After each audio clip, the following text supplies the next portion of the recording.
السلام عليكم ورحمة الله وبركاته. أسعد الله أوقاتكم بكل خير أعزائي المشاهدين. إن شاء الله حامل معكم اليوم فيديو جدا مميز ولذيذ، الوصفة جدا لذيذة وإن شاء الله تنال على إعجابكم.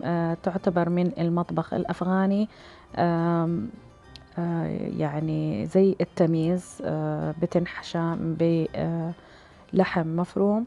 وقبل ما نبدأ حابة أذكركم سبسكرايب لايك شير، اضغطوا زر الجرس ليصلكم كل جديد ولأستمر معكم. هالنوع من الفطاير له كثير مسميات، منها العرايس، منها الحواوشي المصري أو الإسكندراني قريب منه، قيمة نان. وهنا المقادير عندكم بالشاشة بالإنجليزي والعربي حتى يسهل عليكم. وزي ما شايفين هنا حطيت الدقيق و ملعقة صغيرة من الخميرة، ما تكثروا خميرة. هالعجينة حخليها بالثلاجة لليوم الثاني، وكذا أنا يسهل شغلي أجهز مسبقا من اليوم اللي قبل علشان ما ياخذ مني وقت. أنا استخدمت نوعين دقيق، أبيض وأسمر. الدقيق الأبيض أكثر من الأسمر. وعندي كوبين من الماء حأخلطهم بهذا الشكل مع بعضهم. ما حتحتاج هذه العجينة من أحلى العجائن اللي أنا معتمدتها. ما تحتاج إنه أنا أجلس أعجن فيها وأتعب بعجنها. الثلاجة حتعمل زي ما قلت لكم فيديوهات سابقة الشغل كله، وحتقوي لي خيوط الجلوتين جوا العجين لليوم الثاني. علشان تقدروا تحفظوا العجين بالثلاجة لليوم الثاني ضروري ما تكون الخميرة كميتها كبيرة، يعني لازم تكون كمية قليلة زي ملعقة صغيرة فقط، أو أقل من الملعقة الصغيرة. وبكذا تقدروا إنه تحصلوا على عجينة ممتازة وطعم الخميرة يكون فيها ألذ.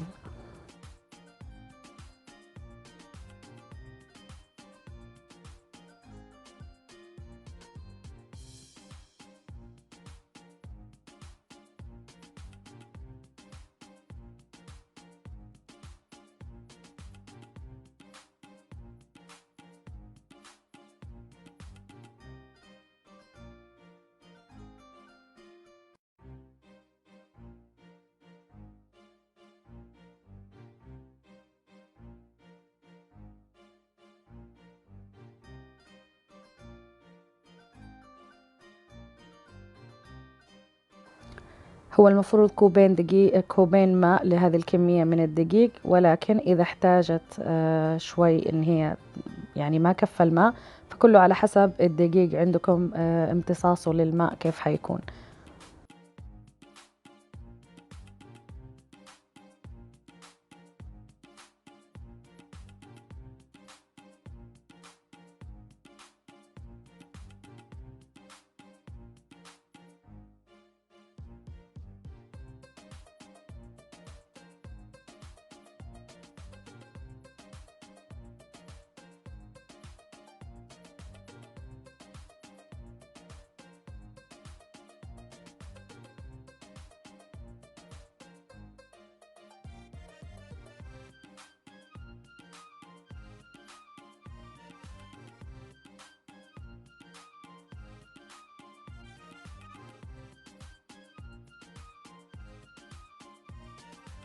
حنحطها بالثلاجة بعد ما خلصنا، نغطيها تماما ونحطها بالثلاجة لليوم الثاني. صراحة ما أحبذ أكثر من يوم واحد تكون بالثلاجة، غير كذا حتى يتغير قوام العجين.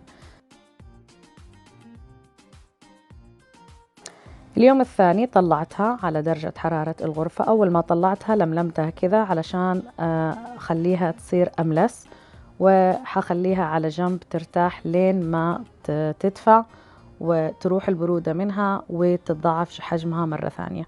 خلوا بالكم انه انا ما خمرتها ابدا قبل ما احطها بالثلاجة، على طول عجنتها ودخلتها الثلاجة بسرعة من دون ما تخمر.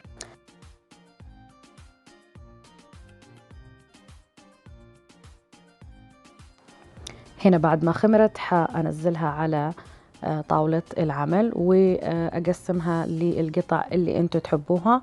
أنا طلعت معايا القطع تقريبا 6 قطع، هذه الكمية عملت لي 6 يعني قطع من الخبز المحشي، فحسب حجم العجين اللي حتستخدموه الكمية حتطلع معاكي.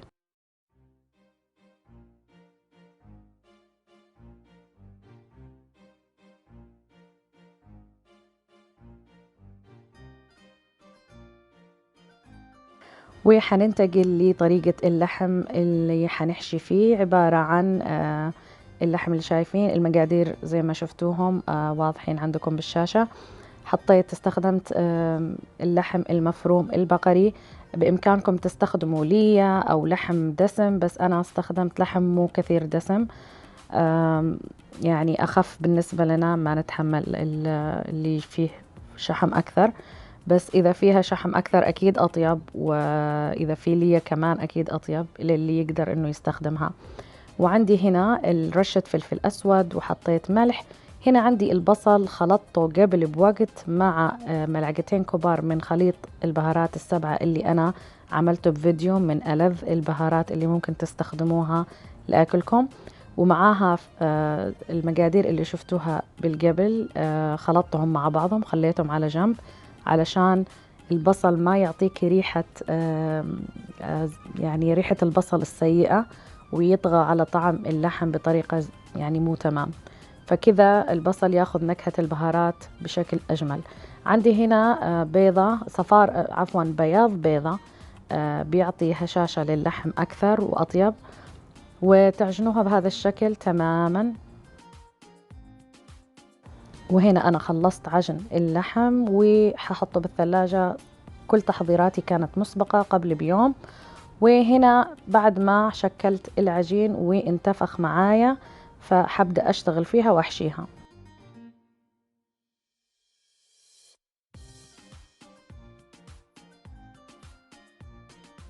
حبدأ بفرد العجين، وهي إنه أخلي الأطراف أرق من الوسط. لا ترققوا الوسط كثير علشان ما تطلع اللحم من العجينة.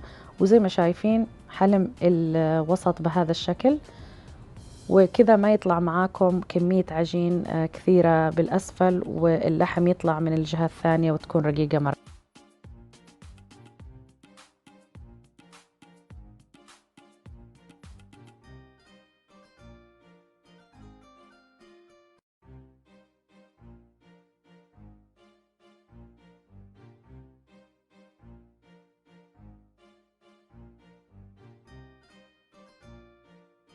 وهنا حشيتهم كلهم وغطيتهم مرة ثانية، وحخليهم يرتاحوا بس شوي ل10 دقايق. بقت عندي شوية لحمة، طلعت أحلى كفتة ممكن تقلوها أو تعملوها شوي. حبيتها كثير بهذا الشيء، تبلتها بس بقسماط وحطيتها بالزيت. هنا بعد ما خمرت معايا شوي وارتاحت، حفردها زي ما شايفين. أحاولوا تفردوا بالوسط أكثر شيء، وتخلوا الجوانب زي حواف البيتزا، يعني بس الوسط تحاولوا تفردوا من الوسط لبرا.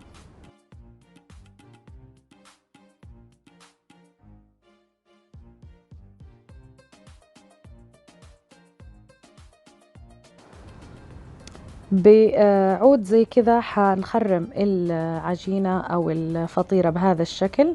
هذا حيساعد إنه يجيب يخلي لها شكل حلو، وبنفس الوقت حيخلي إنه اللحم يطلع أي بخار جوا اللحم وما يعجن العجين معاكم.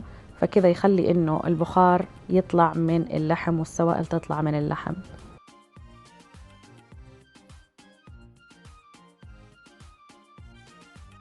طبعا أكون سخنت الفرن على 500 فهرنهايت، ما أدري مئوي كم، حولوها بالجوجل. فعندي هنا الستون أو الحجر تبع البيتزا، تنظفوه بهذا الشكل بس مسح. وإذا هو مربع بهذا الشكل لسه أحلى، بيمسك، تقدري تخبزي كذا واحدة بنفس الوقت. طبعا الحجر حار جدا جدا، وزي ما شايفين رشيت على السطح من الذرة البيضاء الخشنة لحتى يساعد على إنه هو ما يلزق. وحفرد معاكم هنا واحدة ثانية وتشوفوا كيف فردتها.